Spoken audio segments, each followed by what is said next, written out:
ہم کریں گے ہر مظلوم کی حمایت۔ السلام علیکم ناظرین، میں ہوں حورین فاطمہ اور آپ دیکھ رہے ہیں حمایتی نیوز HD چینل۔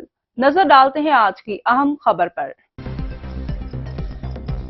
24 فروری 2025 رمضان کی آمد اور مسائل کے حل کے اقدامات۔ متحدہ قومی موومنٹ پاکستان کے مرکزی رہنما اور حق پرست رکن قومی اسمبلی حلقہ NA 233 جاوید حنیف بھائی کی ہدایت پہ کوارڈینیٹر وسیم الدین میاں بھائی نے رمضان المبارک کی آمد سے قبل واٹر اینڈ سیوریج کے مسائل کے حل کے لیے آج Karachi water and sewerage corporation Korangi zone Korangi number 4 میں واٹر بورڈ کے حکام سے ملاقات کی اور رمضان المبارک میں مساجد کے اطراف میں نکاسی آب کے مسائل پہ قابو پانے اور فراہمی آب کی بلا رکاوٹ ترسیل کے حوالے سے بات کی۔ نکاسی آب کے حوالے سے کنڈی مین اور سیکسیشن روڈنگ مشین کی موجودگی کو یقینی بنانے کے حوالے سے معاملات کو بہتر بنانے کے حوالے سے عوامی شکایات کو مد نظر رکھتے ہوئے واٹر اینڈ سیوریج حکام کو ان کی ضروریات کو پورا کرنے پہ زور دیا۔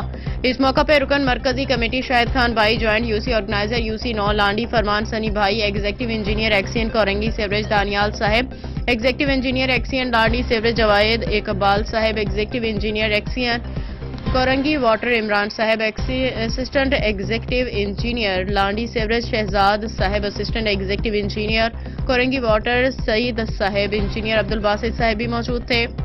متحدہ Qaumi movement Pakistan Korangi town Landhi town Korangi Zaman town Ghulam Mustafa جت کی رپورٹ۔ اب تک کے لیے اتنا ہی۔ مزید خبروں اور اپڈیٹ سے باخبر رہنے کے لیے دیکھتے رہیں حمایتی نیوز HD چینل۔